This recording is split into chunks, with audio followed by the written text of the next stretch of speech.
It starts like any other DIA courtroom check-in, just another face in the line. But what if it wasn't just a routine screening? What if it was a setup? When a reckless bailiff decides to humiliate an elderly black man in front of everyone, she has no idea who she just put her hands on. Because this isn't just some random visitor, this is the man holding the gavel, the federal judge presiding over the most important case of her career. What happens next? A brutal takedown of corruption, a courtroom turned battlefield, and a moment that will leave you holding your breath until the very last word. Stick with us, because you're not ready for what's about to unfold. And hey, before we dive in, let us know in the comments what time you're watching and where you're tuning in from. We love seeing our community show up from all over the country and all over the world. Alright, let's get started. A cool autumn breeze whispered through the streets of downtown Memphis as a long, sleek 1970 Pontiac Bonneville pulled into a parking spot across from the towering federal courthouse. The engine gave a low hum before falling silent. From the driver's side, a man slowly stepped out tall, broad-shouldered, wearing a perfectly pressed gray three-piece suit that seemed to hold history in every seam. His name was Isaiah Freeman, 73 years old, a legend in civil rights law. Though you wouldn't know it, by the way, folks on the sidewalk barely gave him a second glance. Isaiah adjusted his cufflinks, then reached over to the passenger seat, grabbing a weathered leather briefcase. His hands, though aged and rough around the knuckles, carried the case like it was part of him, like it had seen every battle he'd ever fought in a courtroom. He paused for just a second, glancing up at the courthouse steps. He knew these halls. He knew the game. But today felt heavier, different. He didn't wear his judicial robe out here. He never did. Not because he had anything to hide, but because he believed that before the robe, before the bench, before the title, he was a man. A citizen, just like everybody else. That's how he'd always approached justice, from the ground up, one step at a time. He pulled his gray fedora lower over his silver hair as the wind picked up again. His steps were steady, measured, as he crossed the street toward the courthouse. The sun, still low in the sky, cast long shadows across the marble steps. Memphis was waking up, construction workers grabbing coffee, city buses hissing as they pulled to a stop. Traffic lights blinking yellow before turning green. Isaiah's shoes tapped lightly on the concrete as he climbed those steps, each step a silent reminder of how far he'd come just today, but in a lifetime of pushing against walls designed to keep men like him out. He could still remember the first time he entered a courthouse in Mississippi, fresh out of law school, the only black man in the room. They told him then he didn't belong, that his voice didn't matter. But that was decades ago. He'd proven them wrong again and again. As he reached the main entrance, he noticed the line at security. Lawyers in crisp suits, court staff with lanyards, people clutching folders, all waiting to pass through the metal detectors. Isaiah stood tall, holding his briefcase tight against his side, his breath steady. But as he approached, the energy in the room shifted. He felt it before he heard it, the way conversations slowed, the way a few eyes narrowed, that familiar tension that told him, even after all these years, that the skin he wore was still a weapon in the minds of small men. And then, she stepped into his path. Deputy Bailey Slater, early 30s, white, blonde hair pulled tight into a bun, tan sheriff's uniform perfectly pressed, a belt weighed down with handcuffs, pepper spray, a baton. She didn't smile. She didn't greet him. She just planted herself in front of him, one hand resting on that belt like she was itching to prove a point. "Sir," she said flatly, blocking his way, "step to the side. Now." Isaiah blinked, calm as ever. "Good morning, ma'am," he replied, voice deep, slow, respectful. "Is there a problem?" Bailey didn't answer. Her eyes scanned him up and down, landing on his briefcase, his fedora, his silver hair peeking out beneath it. She curled her lip, almost like she smelled something foul. "No ID displayed. No badge. You can't just waltz in here like you own the place," she sneered. Isaiah reached into his inside pocket, pulling out his federal judicial credentials, holding them up so the light caught the gold trim. "I believe this clears me," he said calmly, but Bailey didn't even glance at it. Instead, she reached forward, snatched it from his hand, and slipped it into her pocket like it meant nothing. Isaiah's jaw tightened, but he didn't flinch. "I'll need that returned," he stated firmly. She stepped closer, lowering her voice so only he could hear. "What's the rush, old man? You lost or something?" And just like that, Isaiah knew what this was. It wasn't about procedure. It wasn't about safety. It was about power. She didn't recognize him. And more importantly, she didn't care who he was.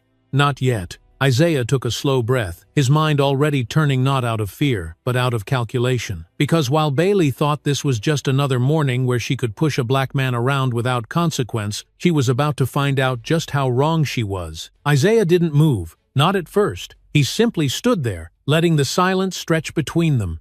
Bailey shifted her weight, clearly expecting him to fold, to step aside, to look down at the ground like so many others probably had before him. But Isaiah Freeman wasn't built that way, not after 73 years of fighting battles that looked just like this one. He held her gaze, steady as stone, and asked again, calm, clear, controlled. "Is there a problem, Deputy?" Bailey's smirk widened. "You heard me. Step out of the line. We've got procedures to follow. Random checks." Random. He'd heard that word before. It never meant random. It meant targeted. It meant you don't belong. It meant I've decided you're the problem. Still, Isaiah held his ground. "Deputy, I've cleared this security checkpoint more times than you've tied those shiny boots of yours.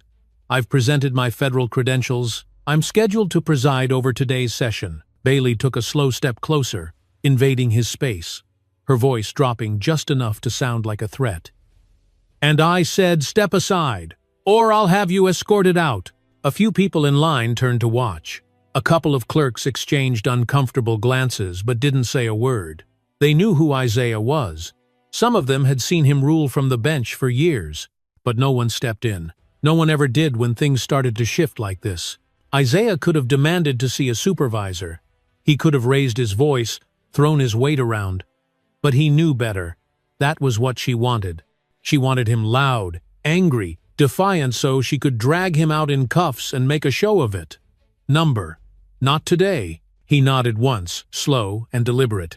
"Very well," he said softly. Bailey's eyebrows shot up, surprised by how easy it seemed. She didn't realize he was already 3 steps ahead, because sometimes the best way to expose a snake is to let it think it's already won. Bailey motioned him toward a side hallway, away from the crowd, toward a heavy steel door marked Private Screening Room. Isaiah followed, every step echoing in the hollow corridor. 2 other bailiffs' young men, both white, fell in step behind him. No one spoke. The room was cold, sterile, no windows, just fluorescent lights buzzing overhead, flickering slightly like they'd been left on too long. In the center of the room was a single metal chair bolted to the floor.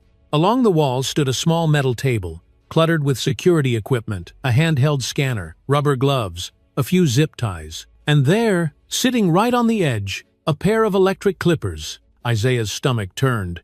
He knew exactly what this was. Bailey closed the door behind them with a solid click. She turned to him, pulling on a pair of black latex gloves with slow, exaggerated snaps. "Sit," she ordered. Isaiah shook his head. "I don't consent to this. You have no legal cause to detain me.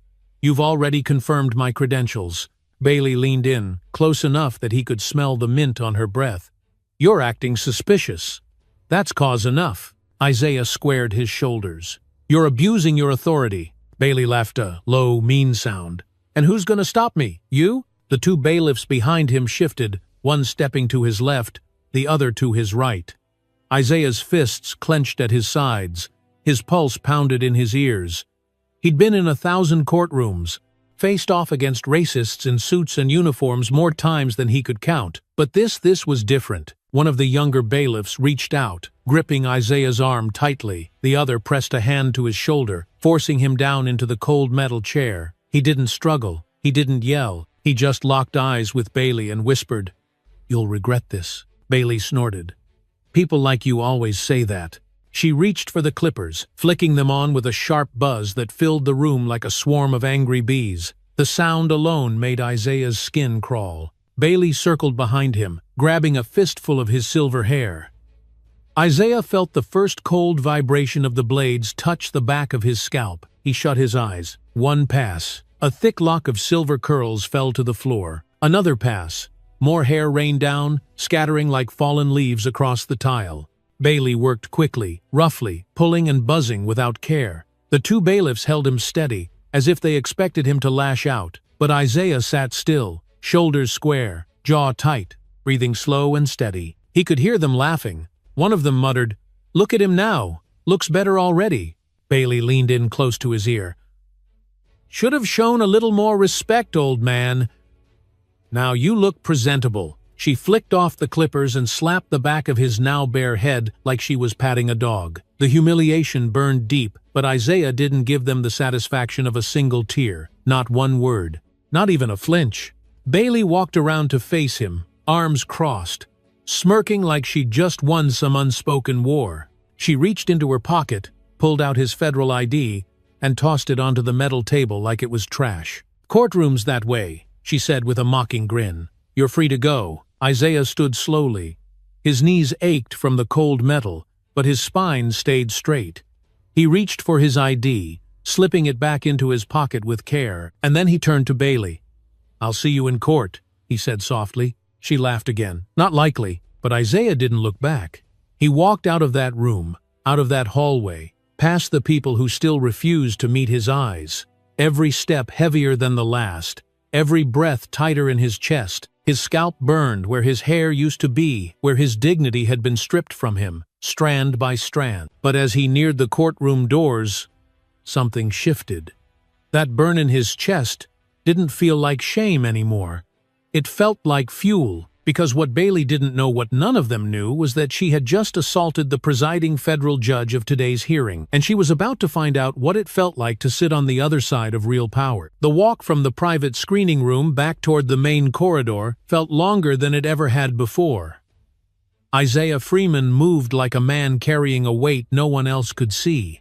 His footsteps were steady, but his mind raced. Every breath burned a little hotter. Not with fear, but with something far more dangerous for people like Deputy Bailey Slater: purpose. As he turned the corner, the hum of conversation from the courtroom ahead drifted toward him. Lawyers were gathering. Plaintiffs were seated. Reporters stood by with notepads and cameras, ready to capture what they expected to be just another hearing. Another day of legal procedures, motions, objections, testimony. They had no idea. Isaiah kept his head up as he walked. The cool air of the corridor hit the raw skin of his freshly shaven scalp, but he didn't flinch. He passed two clerks standing by the coffee station. They looked up, saw him, and then quickly looked away. They knew. They had seen what happened or heard enough to fill in the blanks, but like so many others over the years, they stayed silent. Let them. He wasn't here for their comfort. He stopped just outside the double doors of courtroom 3, took a breath deep enough to settle the fire in his chest, and reached for the brass handles. He didn't wait for the bailiff to announce him. He didn't slip in through the private side entrance like protocol suggested. Today, he entered through the front. As the heavy doors creaked open, heads turned. Conversations stopped mid-sentence. The room went still. All eyes locked on him. The man who'd just been walked through the courthouse like a suspect. The man whose freshly shaven head still glistened under the fluorescent lights. The man who looked like he'd just been publicly humiliated. Whispers rippled through the room. Who was he? What had happened? Why was he walking in like that? Isaiah didn't break stride. He walked right down the center aisle, past the rows of attorneys, journalists, and city officials, past the defense table, where officers from the Memphis Police Department sat stiff in their uniforms, watching him with cold, unreadable expressions. He climbed the 3 short steps to the bench. His chair, the judge's chair, sat empty, waiting for him, and that's when the whispers started to shift into realization. A woman in the second row let out a small gasp. Someone at the prosecution table dropped a pen, and standing by the side door, Deputy Bailey Slater froze in place. Isaiah didn't look at her, not yet. He didn't need to. The silence in the room was already punishment enough.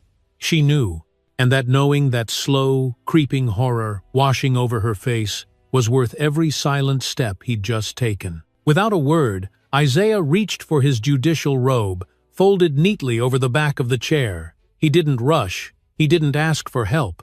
He slipped it on himself, one sleeve at a time. Each motion deliberate, each button fastened with precision. When the robe finally rested on his shoulders, it felt heavier than usual, not because it was weighing him down, but because it was armoring him up. He turned, faced the courtroom, and cleared his throat. "Is the docket ready?" he asked, his voice calm even. The court clerk nervous fumbled her papers before answering. "Yes, Your Honor." Isaiah nodded once, lowered himself into his chair, and leaned forward. "We will begin today with preliminary testimony on case number 2371F, he announced. United States versus Memphis Police Department. A wave of energy swept through the room as the reality of the moment landed on everyone present. Reporters leaned in, lawyers shifted in their seats, defendants stiffened, and standing frozen by the side door, Bailey Slater looked like she wanted to sink through the floor. Isaiah still didn't look at her. Not yet. He turned instead to the prosecution.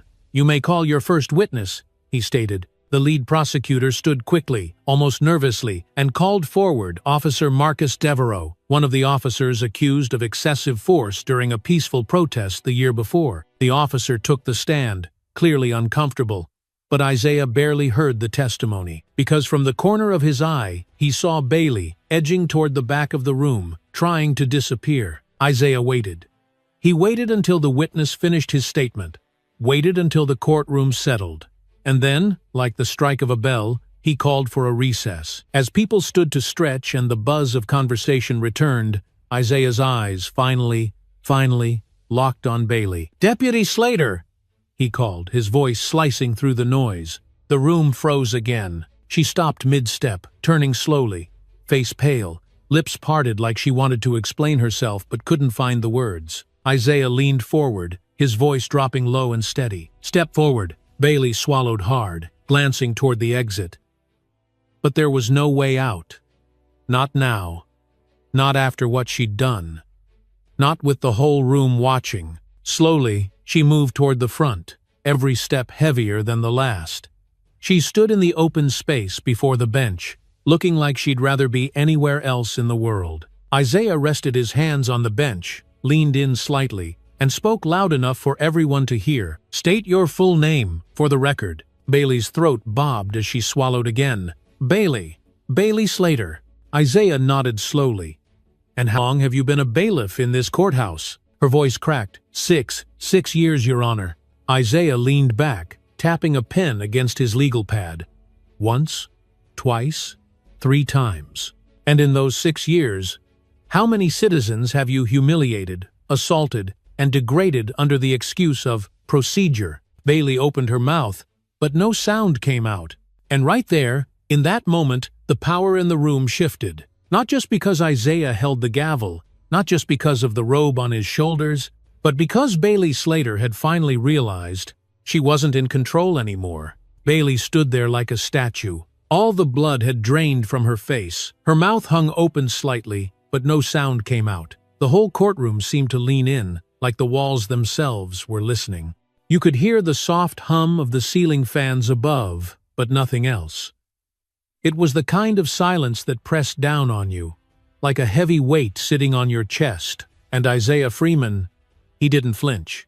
He didn't blink. He just stared her down like she was the only person in the room. He tapped the pen again once, twice, 3 times before finally leaning back in his chair, folding his hands together on the bench in front of him. His voice, when it returned, was soft, but it carried like a hammer. "Deputy Slater," he said, "how many complaints have been filed against you during your time at this courthouse?" Bailey's lips trembled. She looked around the room as if begging for someone to step in, to interrupt, to save her, but no one moved, not a single soul. The attorneys stayed seated. The clerk froze in place. Even the officers at the back of the room stayed quiet, their eyes locked on her like they wanted nothing to do with what was about to happen. Isaiah leaned forward again, this time lowering his voice so it sliced through the tension like a razor. "I said, how many?" Bailey swallowed hard.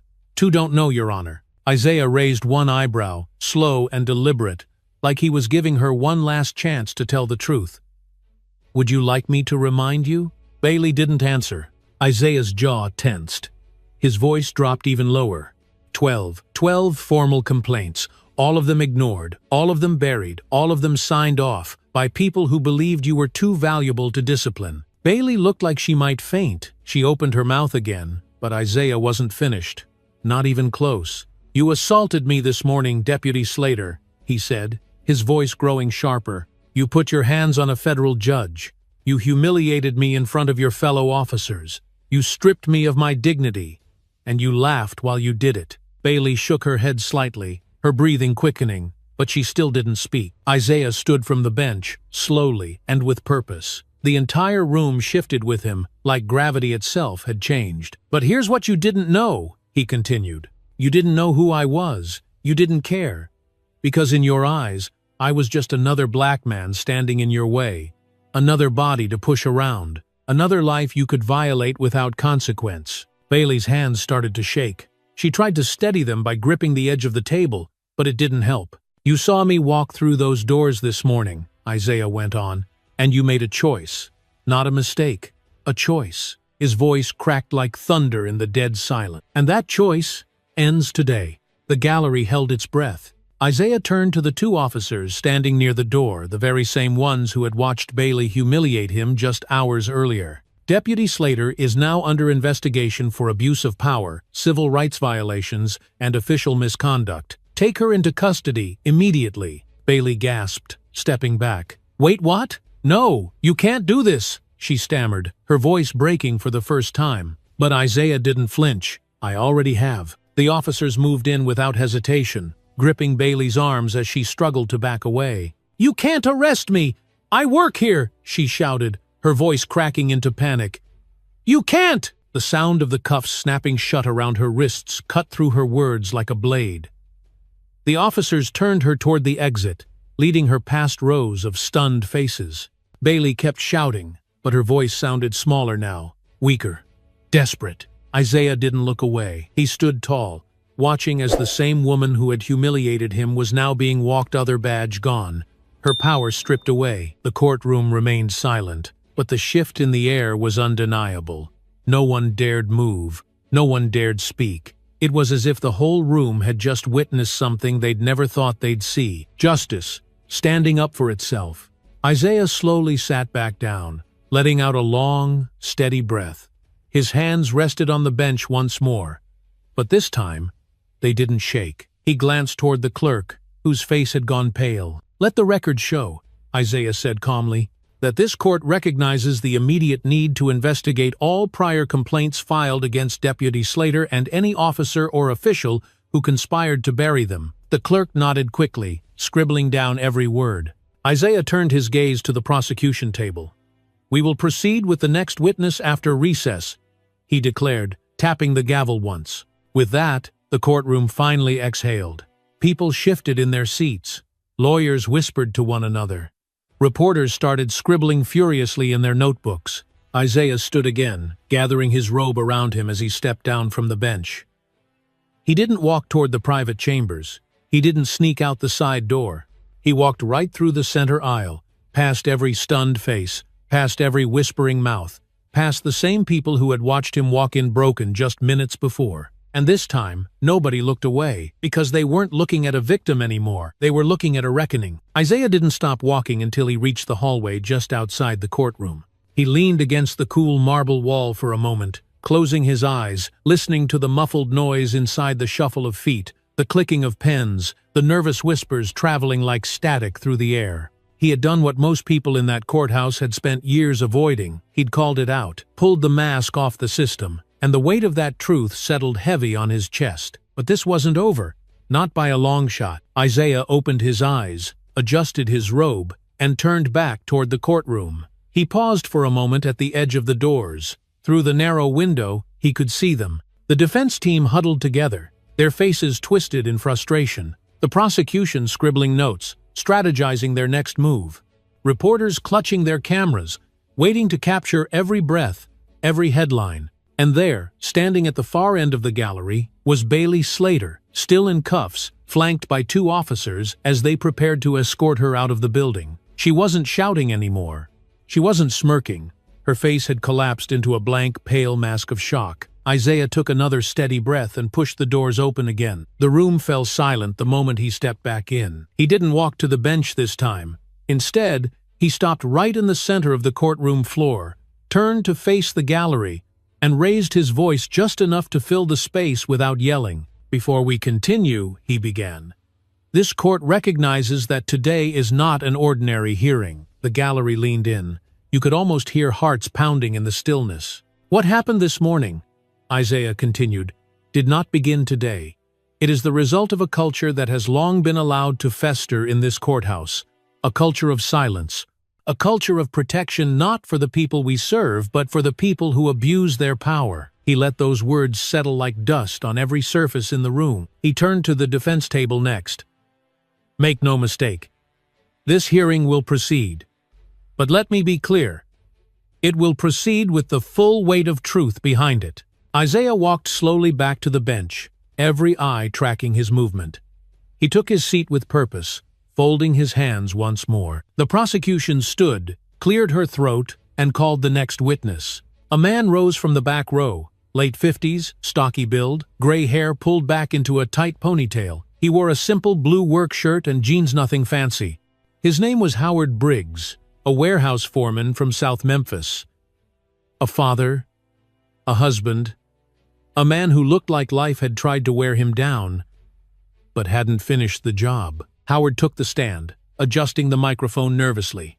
The prosecutor approached. Mr. Briggs, please tell the court why you're here today. Howard swallowed hard, glancing at Isaiah for a brief second before answering. I'm here because of what they did to my boy. The room held its breath. Howard's voice shook as he spoke, but the words came anyway.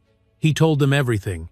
About the night his 17-year-old son, Malcolm, had attended a peaceful protest, how the police had claimed the crowd was becoming aggressive, how they'd ordered everyone to disperse, but Malcolm hadn't moved fast enough. Howard's voice cracked as he described the moment an officer tackled his boy to the ground, how another officer had pressed his knee into Malcolm's throat while he screamed that he couldn't breathe, how they'd begged for paramedics while the officers stood by, laughing, saying he was faking it. The courtroom sat frozen, every eye on Howard. My boy. He couldn't speak for weeks after that, Howard whispered, his voice breaking. His voice still don't sound right. He used to sing in church, every Sunday. Now he can barely get a whisper out. Isaiah's jaw tightened. His heart ached hearing every word. Howard wiped his face with his sleeve, struggling to keep it together. I just want someone to finally say it happened, that it mattered, that my boy wasn't just some body in the street to them. The prosecutor stepped back, nodding softly. Thank you, Mr. Briggs. Howard started to stand, but Isaiah leaned forward, stopping him. Mr. Briggs, Isaiah said, his voice soft but clear. Your son, what's his name? Howard blinked, caught off guard by the question. Malcolm, sir. Malcolm Briggs. Isaiah nodded slowly. And he survived? Howard swallowed hard. Barely. But yeah, he survived. Isaiah looked out over the courtroom, his gaze landing on the officers seated at the defense table, the very same officers accused of crushing that boy's windpipe. He leaned back in his chair, resting his hands on the bench again. Let the record reflect, Isaiah declared, that Malcolm Briggs' life matters. The gallery shifted, the air growing thick with emotion. Howard sat down, his hands shaking, but his face held something different now. Not pain, not anger, but something closer to hope. Isaiah called for a brief recess, his voice steady as ever. The courtroom emptied slowly this time, people moving like they were carrying the weight of what they'd just heard. Isaiah stayed seated, staring down at his legal pad, though he wasn't reading a word of it. His mind drifted to Malcolm Briggs, to every other name that had crossed his desk over the years, names that had been turned into case numbers and paperwork, names that had been buried under bureaucracy and silence. But not today. Today, the silence was breaking, and Isaiah Freeman, he was just getting started. By the time Isaiah returned to the bench after recess, the courtroom had filled up even more than before. Word was spreading like wildfire. People who hadn't even planned to be there were slipping through the doors, standing in the back, filling every available seat. Reporters adjusted their camera angles. Court clerks whispered nervously behind their hands. Even a few city officials had appeared in the gallery, their faces tight with concern. But it wasn't just the spectators who had changed. The defense team had gathered in a tight circle near their table, their heads bowed together in what looked like a desperate, last-minute huddle. One of them, a tall man with silver hair and a pinstripe suit, broke away from the group and approached the bench before Isaiah could even call the court back to session. He cleared his throat loudly, standing straight like a man who'd spent years practicing speeches in front of juries and cameras. "Your Honor," he began, his voice sharp and overly polite. "Before we proceed, the defense would like to enter a formal request for judicial recusal." A wave of tension rolled through the room like thunder. People shifted in their seats. Someone in the back actually gasped out loud. Isaiah raised an eyebrow, leaning back slightly. "On what grounds, Counselor?" The attorney adjusted his tie, glancing briefly at the gallery as if playing for an audience. "Due to recent events, including the detainment and subsequent arrest of Deputy Slater earlier today, we believe Your Honor may be emotionally compromised. We're concerned that the perception of bias could taint the fairness of these proceedings." The gallery started buzzing, low murmurs, head shakes, raised eyebrows. Even the prosecution team exchanged stunned glances. Isaiah sat perfectly still, watching the man as if he'd been expecting this exact move all along. He stood slowly, letting the silence hang in the air before he responded. "So, let me be clear," Isaiah began, voice steady, calm, slicing through the tension like a blade. "You're suggesting that because I was assaulted publicly without cause, and in this very courthouse, that I am now incapable of doing my job." The attorney swallowed hard. "We are merely suggesting that, given the unusual nature of the events this morning," Isaiah held up one hand, cutting him off mid-sentence. "You're not just suggesting. You're accusing me of being unfit to oversee this hearing." The defense attorney shifted on his feet, clearly uncomfortable, but pressed on. "We believe the circumstances could call your impartiality into question, Your Honor, for the sake of fairness." Isaiah took a slow step toward the edge of the bench, placing both hands firmly on the wooden rail. He leaned in slightly, his voice dropping just enough to make the whole room lean in with him. "Fairness?" he repeated. "Is that what you're after now?" The attorney didn't answer. Isaiah's eyes swept across the courtroom, landing on the faces of every person watching. And when he spoke again, his voice carried the weight of generations. "Let me tell you what real bias looks like," Isaiah continued. "It looks like a courthouse that ignored 12 formal complaints against one of its own. It looks like officers abusing their power while their colleagues looked the other way. It looks like a system that protected a woman like Deputy Slater for 6 years, until she finally put her hands on someone with enough authority to stop her." The gallery sat frozen, every eye locked on him. "You want to talk about fairness?" Isaiah said, his voice rising just slightly. "Let's talk about the people who sat in those seats before me and let this happen for years. Let's talk about the voices that were silenced, the cases that were dismissed, the lives that were destroyed, all in the name of preserving appearances." The defense attorney shifted again, visibly sweating now. Isaiah leaned back, folding his arms across his chest. "And now, when someone finally stands up, when someone finally pulls back the curtain, you want to talk about conflict of interest?" He paused, letting the weight of that land on everyone in the room. "Let the record show," Isaiah declared, "that this court sees through that tactic for exactly what it is, a desperate attempt to derail justice before it fully arrives." The attorney opened his mouth to argue, but Isaiah raised his hand again, silencing him without another word. "This court will proceed as scheduled," Isaiah stated firmly. "And if you believe that the facts of this case won't stand under my authority, Counselor, you are welcome to file for appeal with the circuit court after we're done here. I'll even prepare the paperwork myself." The gallery let out a collective exhale. Some nodded silently. A few clasped their hands together in front of their mouths, holding back quiet emotions. Isaiah turned to the clerk, who stood ready. "Call the next witness," he said. The clerk nodded and turned to the prosecution, who stood without hesitation. "We call Lieutenant Daniel Cook to the stand," the prosecutor announced. The tall officer stood slowly from the defense table, smoothing the front of his uniform. His jaw clenched as he made his way to the witness box. Built like a linebacker, with a face as unreadable as stone, Cook carried himself like a man who believed the badge on his chest made him invincible. He raised his right hand, swore his oath, and took his seat. Isaiah leaned back slightly, watching him, studying every movement. He'd seen men like Cook before, polished, prepared, rehearsed.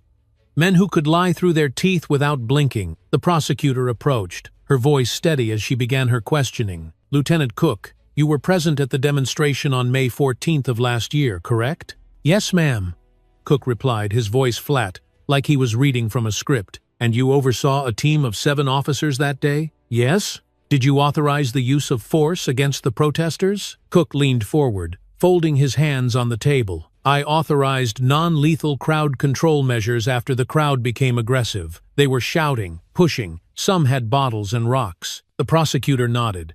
And were any injuries reported by your team? No, ma'am. And the injuries sustained by the protesters? Cook hesitated for a split second. Minor, mostly bruises. Isaiah leaned forward slightly, cutting in before the prosecutor could continue. Lieutenant Cook, Isaiah said, locking eyes with the officer. Do you consider a crushed windpipe on a 17-year-old boy to be a minor injury? The room snapped back into silence. Cook's face twitched. His mouth opened, then closed again. And just like that, the walls of protection around him started to crack. Lieutenant Cook's jaw clenched, and for a long moment, he didn't answer. You could almost hear the air thicken in the room as every eye watched him squirm. Isaiah didn't flinch. He stayed right there, leaning forward with both hands, gripping the edge of the bench, locking eyes with the man who sat frozen under the weight of the question. I asked you a question, Lieutenant, Isaiah said again, his voice sharper this time. Do you consider crushing the throat of an unarmed 17-year-old boy a minor injury? Cook swallowed hard. No, Your Honor. Of course not. Isaiah nodded slowly, like he'd expected nothing less than that safe, rehearsed answer. And yet, your official incident report described it as minor soft tissue trauma. Didn't it? Cook shifted in his seat. That's just the wording we use in the initial reports, Your Honor. That's protocol. Isaiah raised an eyebrow. Protocol. Cook cleared his throat. Yes, sir. Isaiah leaned back slightly, tapping a single finger on the wood of the bench. And who wrote that language in the report? Cook hesitated. Officer Valdez filled out that section. Isaiah nodded again. But you signed off on it, didn't you? Yes, Your Honor, I did. Isaiah sat back fully in his chair, folding his arms across his chest. His voice dropped lower now, quieter. But every word cut through the silence like a blade. You knew the victim was 17. You knew he was unarmed. You knew he was face down in the street with a knee crushing his throat. And you still called that minor. Cook shifted again, glancing toward the defense table like he was looking for a lifeline. But no one moved. Isaiah leaned in once more. Tell me something, Lieutenant. Do you believe justice was served that day? Cook's throat bobbed. He looked down at his hands, then back up at Isaiah. I followed procedure, Your Honor. That's all I can say. Isaiah didn't look away. He let the silence stretch again, long and heavy. Then, with a breath so slow it almost sounded like a warning, he leaned back. No further questions, he said quietly. The prosecutor nodded, signaling that they were done with the witness. Cook stood slowly, stepping down from the stand like he was walking through mud. His shoulders were tight, his jaw locked, and as he sat back at the defense table, Isaiah could see it in his face. He knew the walls were starting to crumble. Isaiah called for a brief recess, but this time the gallery didn't move like they had before. People whispered, exchanged glances, but no one left. They stayed seated, watching the bench like something bigger was about to happen. And they were right. Isaiah stood, pulling off his robe, folding it gently over the back of his chair. He needed air. He needed space to think. He walked toward his chambers, his steps slow but steady. When he closed the door behind him, he leaned against it, exhaling for what felt like the first real breath of the day. But before he could even gather his thoughts, there was a soft knock on the door. His clerk peeked her head in, holding a sealed envelope in her shaking hands. Your Honor, this just arrived. Isaiah took the envelope, breaking the seal with careful fingers. Inside, a letter, official, stamped, signed by the Office of Civil Rights. They were opening a full federal investigation into the Memphis District Courthouse, into every buried complaint, into every official who had looked the other way. Isaiah closed his eyes for a moment, holding the letter tight in his hand. He had been waiting years for something like this.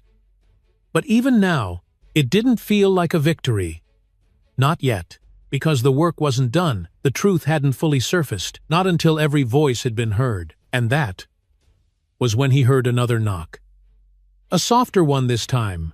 His clerk stepped aside, and standing behind her was a face Isaiah hadn't seen in almost a decade. Reverend Marcus Hill, gray-bearded, sharp-eyed, steady as a rock. A man who had marched with Isaiah back in the 70s. A man who had stood on street corners preaching justice when nobody else would listen. Isaiah's throat tightened as he stood. "Marcus!" Marcus gave a small smile, stepping into the room with the kind of quiet strength only time could teach. "I won't stay long," Marcus said. "I just wanted you to know we're out there. We see what you're doing. We're with you." Isaiah felt the lump in his throat grow tighter, but he nodded anyway. Marcus handed him a folded piece of paper. These are people who've been hurt. People like you. People who never thought they'd get the chance to tell their story." Isaiah unfolded the paper, scanning the names. Dozens of them. Some he recognized. Most he didn't. "How many?" Isaiah whispered. "More than you think," Marcus replied. "Some of these go back years. Some never filed anything because they were told it wouldn't matter. But they're ready now, if you're ready to listen." Isaiah swallowed hard, running his fingers over the names on the page. "They were wrong," Isaiah said softly. "It matters now." Marcus smiled, placing a steady hand on Isaiah's shoulder. "It matters because of you." Isaiah didn't have words for that. He just nodded again, holding the list like it was made of glass. When Marcus left, Isaiah stood for a long time, staring at those names. He didn't know if he had the strength to carry all of their stories, but he knew he didn't have the right to stop now, not when they had finally stepped into the light. Back in the courtroom, the air had changed. The energy was tighter, sharper. More people had gathered, some standing in the back, some sitting on the floor, all of them waiting. Isaiah stepped back to the bench, robe back on his shoulders. He tapped the gavel once. Court is back in session, and that's when the prosecutor stood again, clearing her throat. "Your Honor," she announced, "we call our next witness, Denise Talley." Isaiah blinked, recognizing the name immediately. Denise had worked in courthouse records for years. Quiet, efficient, never made waves. She'd spent most of her career buried in paperwork, never once stepping into the spotlight. Until now, Denise walked to the stand with quiet determination. Sharp black suit, cropped hair, glasses perched on the bridge of her nose.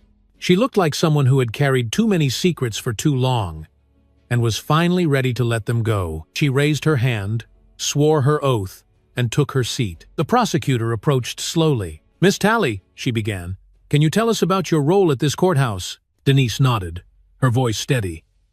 "I was the records supervisor for 8 years.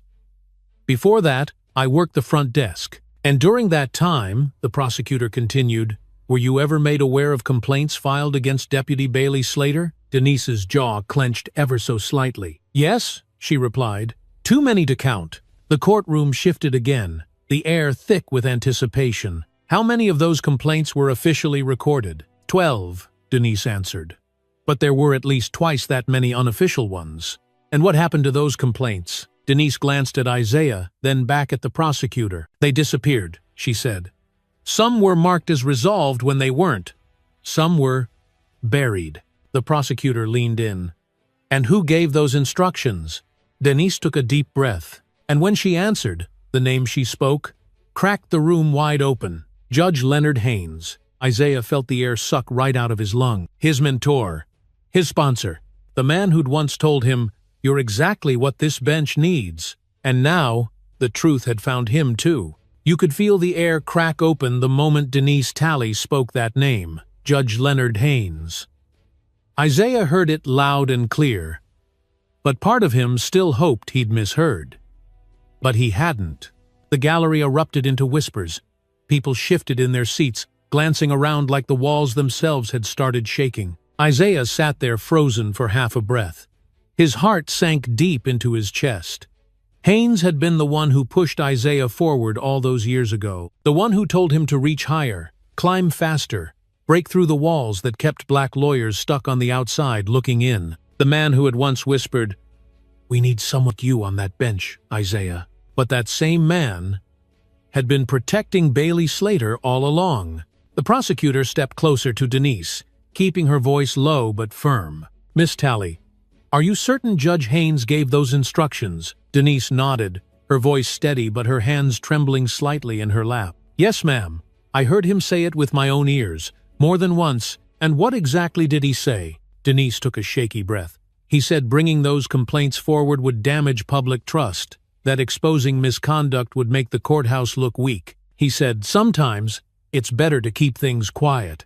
Isaiah's fists tightened on the bench. He could barely hear anything else in that moment over the pounding in his chest. Because that phrase, "keep things quiet," was one Haynes had used with him too.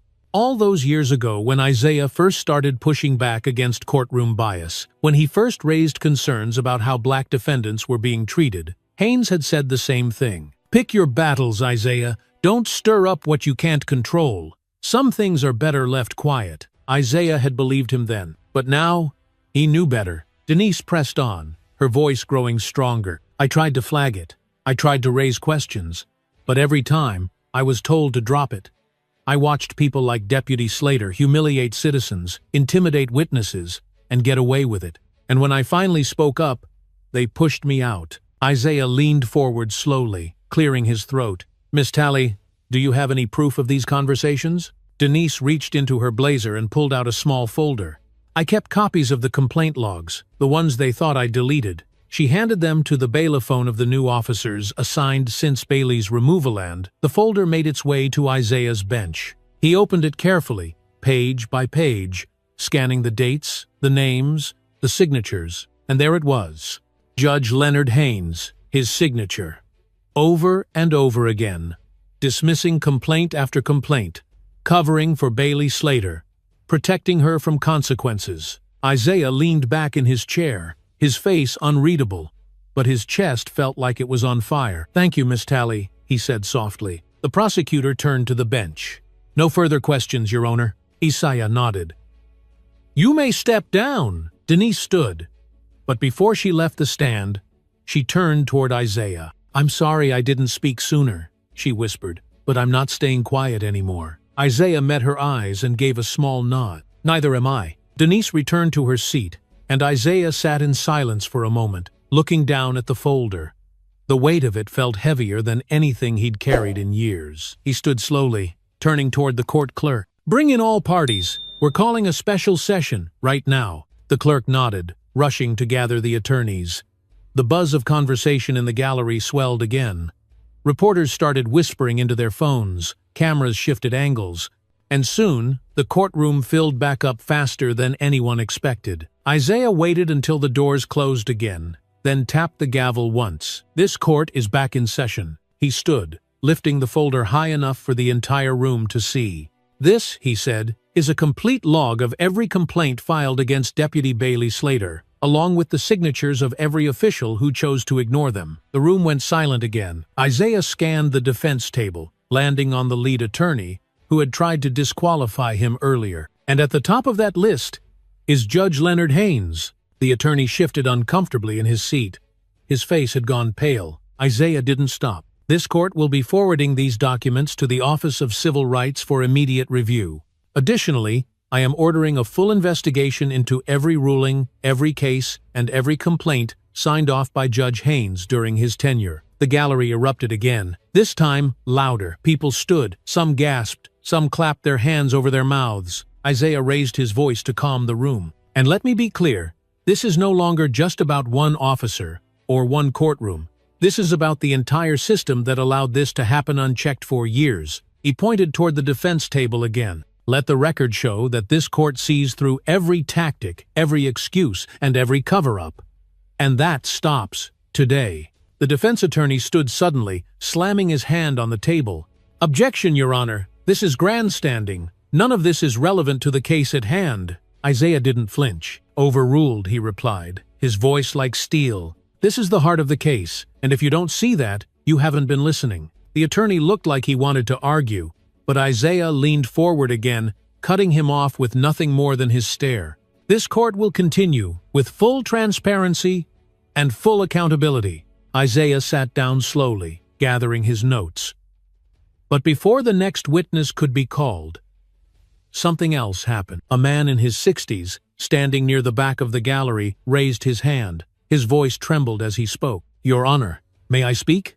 Isaiah glanced at the clerk, who nodded cautiously. The gallery turned toward the man, giving him space as he stepped forward, clutching his hat and shaking hands. "My name is Louis Bryant," he said softly. "I was arrested right here in this courthouse, back in 2011, by Deputy Slater, for raising my voice after my daughter's case was dismissed." The gallery hushed again. Louis took a shaky breath. "She slammed me into the wall so hard she broke 2 of my ribs. I filed a complaint. Right over there, at the front desk." Isaiah leaned in. "And what happened to that complaint, Mr. Bryant?" Louis laughed bitterly. "They told me I tripped and fell. That's what the report said. I never came back after that." He looked around the room, his voice cracking. "But I'm here now." Isaiah stood slowly, scanning the gallery. "Anyone else?" For a heartbeat, nothing happened. And then, hands started to rise. 1, 5, 10, 15. People stood, men, women, young, old, every one of them with a story, every one of them carrying years of silence, finally ready to speak. Isaiah didn't smile. He didn't move. He just stood there, watching as the truth rose up around him like a wave. And in that moment, he knew this wasn't a case anymore. This was a reckoning, and it had just begun. The air in the courtroom felt electric now, like everyone knew they were standing on the edge of something much bigger than themselves. Isaiah stood motionless at the bench, his hands gripping the sides as he took in the sight before him, people rising one after another, some trembling, some steady, all of them carrying the weight of years of silence. It wasn't just a few, it was a crowd, and the stories started pouring out not as official testimony, not as scripted statements, but as truth, raw, unfiltered, painful. A woman in her 70s spoke first. "My grandson was dragged out of this courthouse by that woman 3 years ago, slammed against a wall, just for asking a question. A young man followed. She called me boy in front of my whole family. Told me people like me don't belong here." A middle-aged father stepped forward. "She humiliated my wife during a custody hearing. Pat down search in front of our kids, no reason, no apology." The floodgates had opened. People who had once whispered in private were now speaking out loud, their voices filling every inch of the room. There was no stopping it, no controlling it, and for the first time in years, no one dared to silence them. Isaiah stood tall, his throat tightening with every story, but he didn't interrupt, he let it happen. Because this was justice in its purest form. Not legal jargon, not motions and paperwork. Real people, real truth, real pain. The court reporter stopped typing. The defense attorneys sat frozen. Even the officers at the back of the room lowered their eyes, unable to meet the weight of what was happening. And then, just as the last person finished speaking, the doors to the courtroom swung open again. People turned, expecting to see more reporters or spectators. But it wasn't that.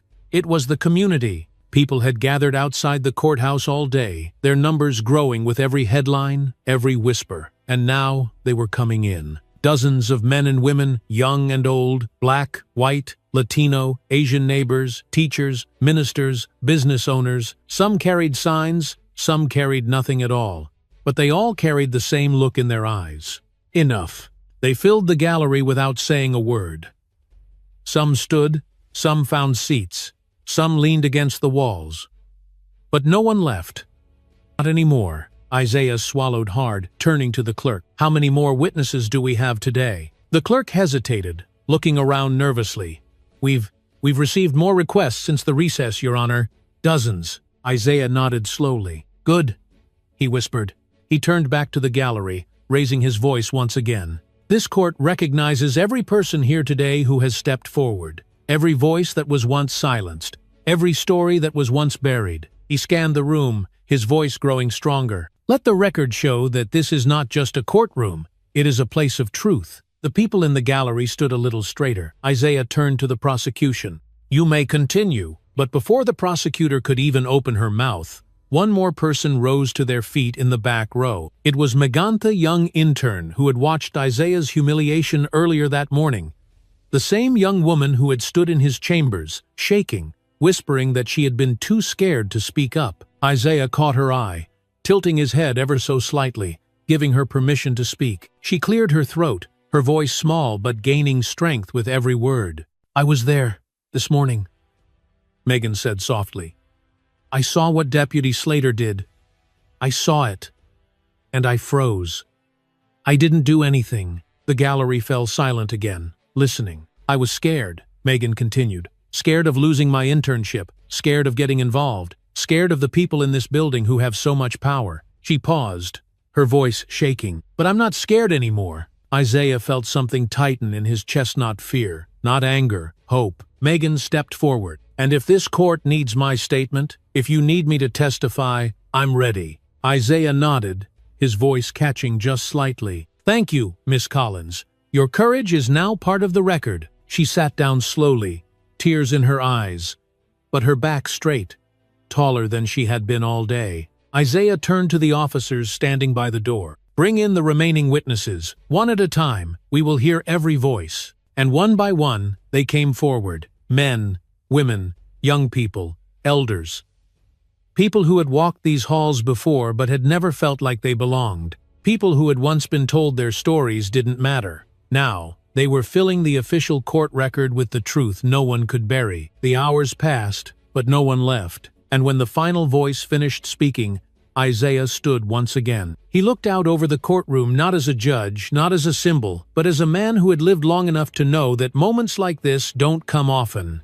And when they do, you don't waste them. "We will adjourn for the day," he announced quietly. "But let me make one thing clear.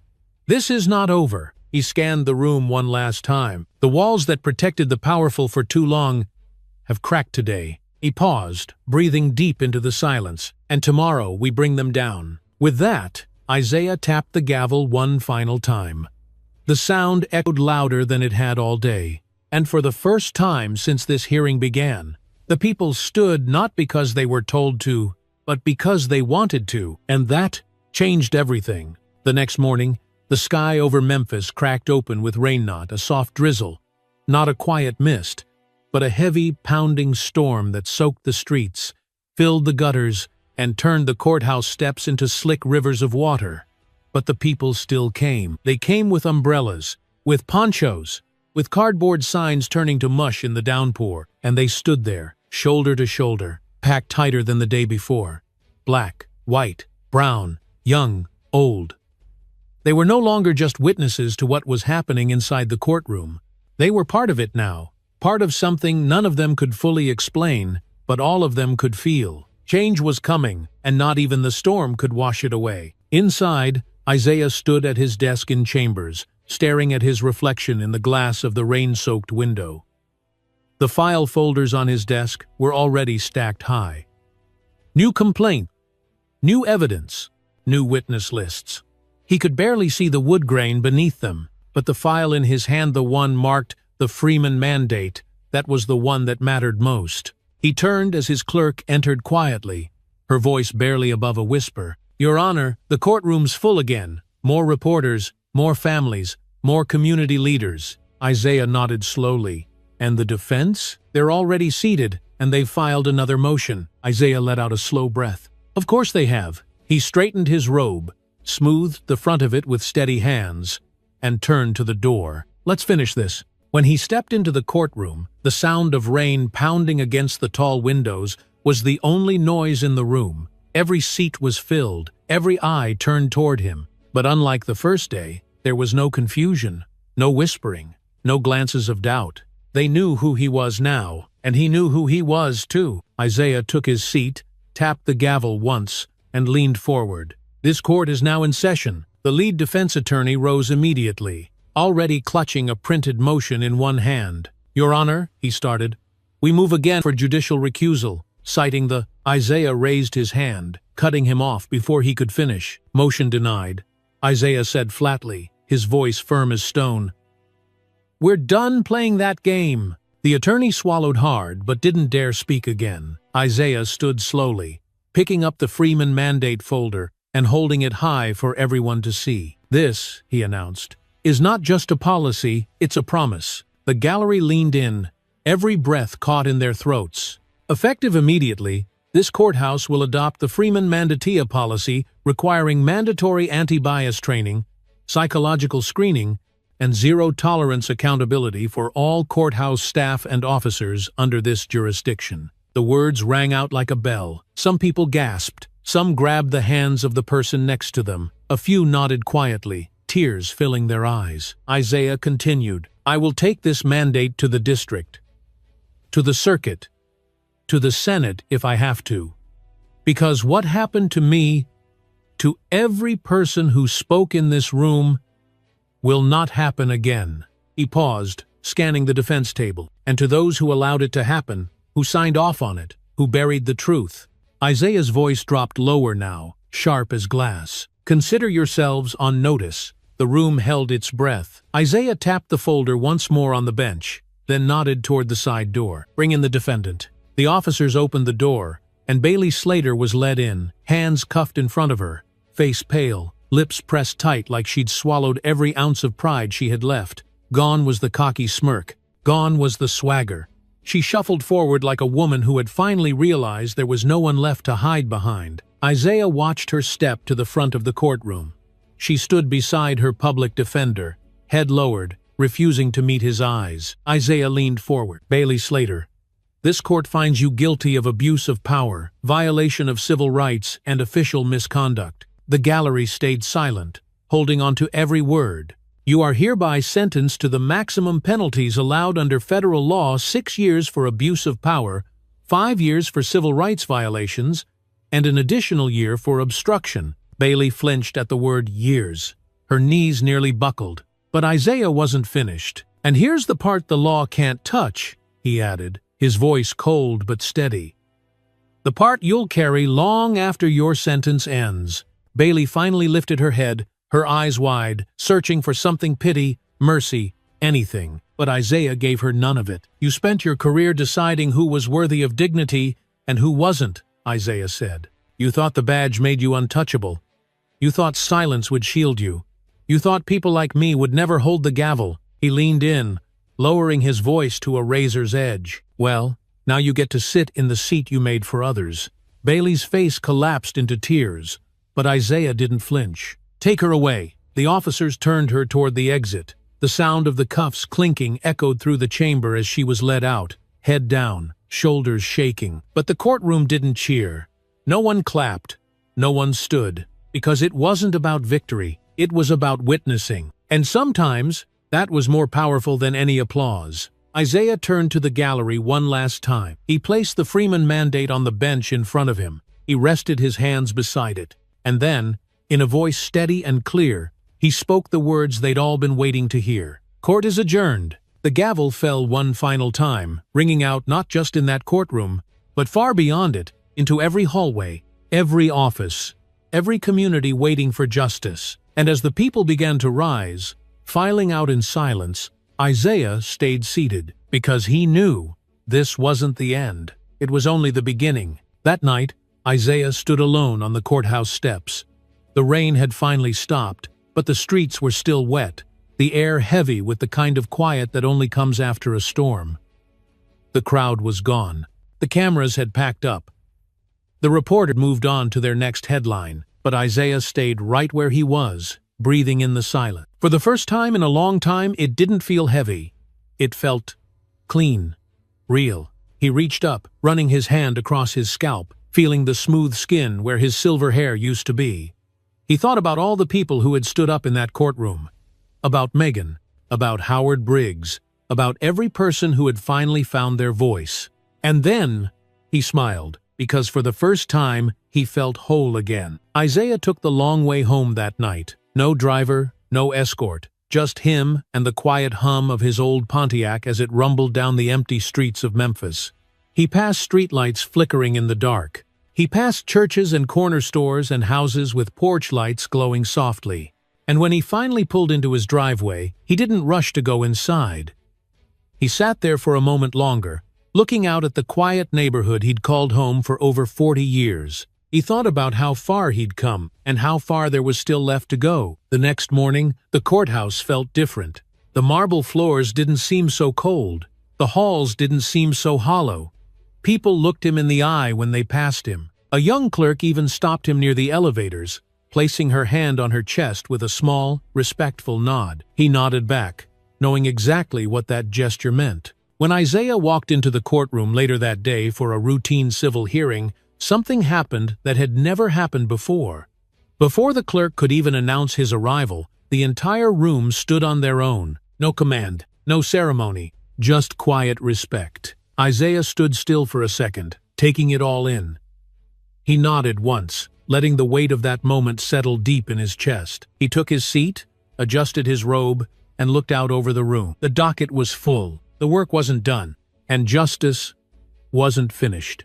But for the first time in a long time, it felt possible, and that was enough to begin again. Sometimes, life puts us in situations where it feels easier to stay quiet, to look the other way, to tell ourselves, "It's not my place," or "Someone else will speak up." But if there's one thing this story reminds us, it's that silence protects no one. Not our dignity, not our neighbors, not the next generation. Isaiah Freeman could have walked away. He could have let the system swallow him like it had done to so many before. But instead, he stood up. And when he did, he didn't just find his own voice, he gave everyone else permission to find theirs too. It's never too late to stand for what's right. It doesn't matter if you're 73 or 17. You carry the power to change the story not just for yourself, but for those who come after you. So if this story inspired you, if it made you feel seen, heard, or reminded you that it's never too late to speak out, don't keep it to yourself. Like this video, share it with someone you care about, and hit that subscribe button so you don't miss the next story that just might change the way you see the world. Because the fight for dignity is just getting started.